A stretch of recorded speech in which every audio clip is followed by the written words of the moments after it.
He said he didn't kill her, but the blood on his hands told a different story.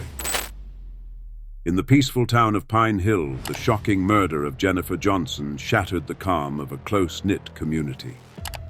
What once looked like a perfect suburban neighborhood soon revealed a story of passion, betrayal, and deadly obsession.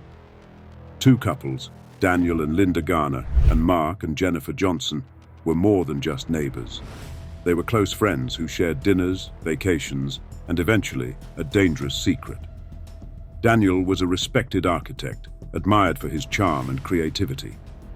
His wife, Linda, was a kind elementary school teacher loved by her students.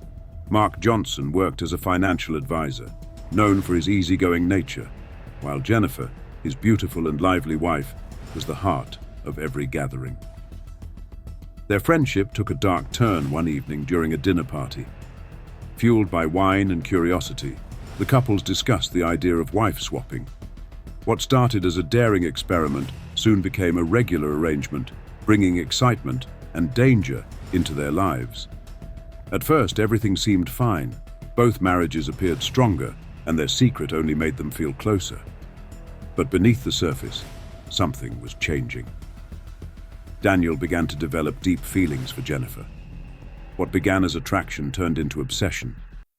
He couldn't stop thinking about her, at work, at home, even while sitting beside his wife.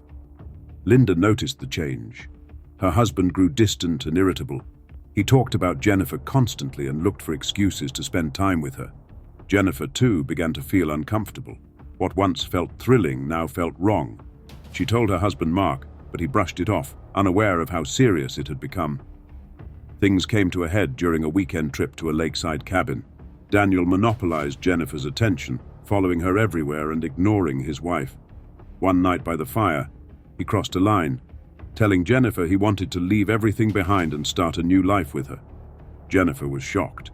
She went to bed early, disturbed by his words. Linda overheard the conversation and confronted Daniel, but he denied everything. After that trip, Daniel changed. He followed Jennifer to work, called non-stop, and showed up at her house. When she finally ended things, he refused to accept it. Days later, they met in a park, so Jennifer could make her boundaries clear. Linda, Daniel's wife, secretly followed. The argument turned tense. Daniel accused Jennifer of leading him on. When Linda stepped out, startled, he froze and Jennifer walked away. But Daniel's obsession only grew darker. One night, Jennifer came home to find him waiting outside. He grabbed her arm, she screamed, and a neighbor came out. Daniel fled into the night. Terrified, Jennifer called Linda for help. The next morning, they met at a cafe. Jennifer confessed she feared for her life. Linda promised to handle it, but when she confronted Daniel, he snapped. That night, his mind broke. If he couldn't have Jennifer, no one would. He broke into her house while she slept. Moments later, her screams faded into silence. Jennifer Johnson was dead. When Daniel returned home covered in blood, Linda made a choice to protect him. She cleaned the scene, burned the clothes, and built their alibi. For weeks, the town mourned, and the police found nothing. But guilt doesn't stay buried. Daniel drank, confessed, and revealed everything, including Linda's part in the cover-up. He was sentenced to life in prison. Linda, 15 years. The town of Pine Hill never forgot how love turned into obsession, and obsession into murder.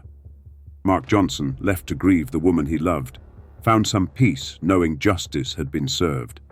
But in Pine Hill, the echoes of that night still linger, a haunting reminder of how love, when poisoned by obsession, can turn deadly.